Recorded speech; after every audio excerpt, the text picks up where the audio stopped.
Hai, apa kabar? Ketemu dengan saya Sarane Riza.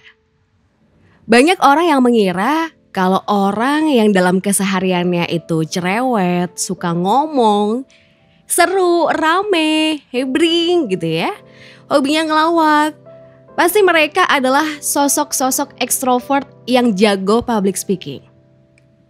Jadi kalau cerewet sama dengan jago public speaking. Padahal belum tentu. Kok bisa? Iya dong. Kalau kita bicara mengenai public speaking itu adalah aktivitas berkomunikasi di hadapan banyak orang. Nah, kalau seseorang itu cerewet, hobi nyablak, ya belum tentu kan dia di hadapan banyak orang.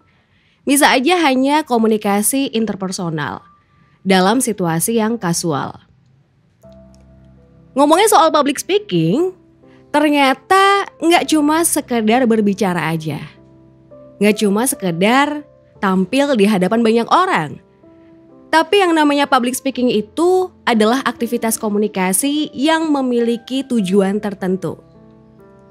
Nah, kira-kira apa aja sih tujuan dalam public speaking? Yang pertama adalah tujuan informatif. Artinya ketika seorang public speaker itu berbicara di hadapan publik, dia memiliki niat dan maksud untuk memberikan informasi kepada orang lain. Tujuan yang kedua adalah tujuan edukatif atau memberikan pendidikan atau pengajaran.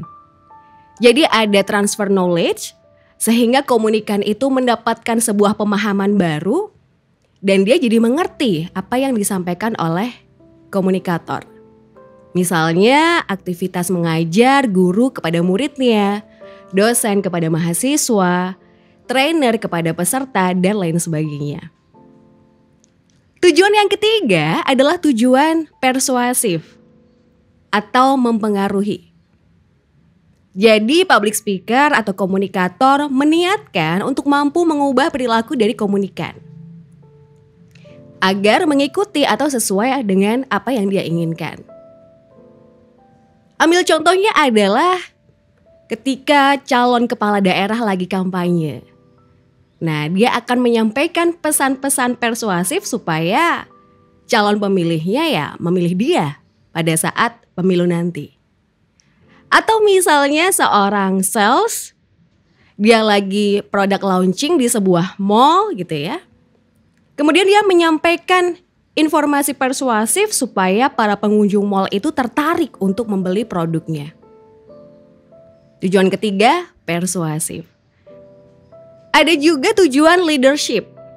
Nah, leadership ini biasanya dilakukan ketika seorang komunikator ini menyampaikan sebuah visi tertentu dan harapannya komunikan atau audiensnya itu mengikuti visi tersebut. Misalnya sih kayak seorang pemimpin lagi mengarahkan karyawannya untuk suatu program kerja tertentu. Tujuan kelima dalam public speaking ada yang disebut dengan entertainment atau hiburan.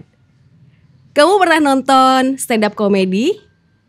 Atau storytelling? Atau mungkin drama gitu ya? Ini adalah beberapa aktivitas public speaking yang memiliki tujuan menghibur. Jadi audiens yang melihat penampilan dari si public speaker itu merasa terhibur, senang karena penampilannya lucu, menyenangkan, dan bisa membuat happy penontonnya. Dan tujuan public speaking yang terakhir adalah memotivasi atau memberikan inspirasi. Wah, jadi keinget gak dengan motivator-motivator yang ada di Indonesia? Bisa Tung Desem Waringin, Mary Riana, Mario Teguh mungkin gitu ya. Nah, kita bisa ngelihat nih ketika mereka sedang berbicara di hadapan banyak orang, biasanya akan mampu memberikan motivasi dan menginspirasi komunikannya sehingga ada keinginan untuk menjadi lebih baik daripada sebelumnya. Biasanya memang kemampuan para motivator itu selain bisa memotivasi, selain bisa menginspirasi juga mampu mempengaruhi orang lain. Nah, kira-kira apakah kamu menguasai seluruh tujuan dari public speaking ini? Nah, kita harus sesuaikan ya dengan konteks public speaking yang kita lakukan. Lalu, apakah setiap orang yang seru, rame, ekstrovert mampu melakukan public speaking dengan tujuan yang sudah saya sebutkan tadi? Nah, untuk bisa melakukan public speaking dengan baik, tentu saja setiap orang harus belajar dan berlatih. Jadi, mereka yang ekstrovert, cerewet, suka ngomong, kalau nggak latihan dengan serius, belum tentu bisa melakukan public speaking dengan baik.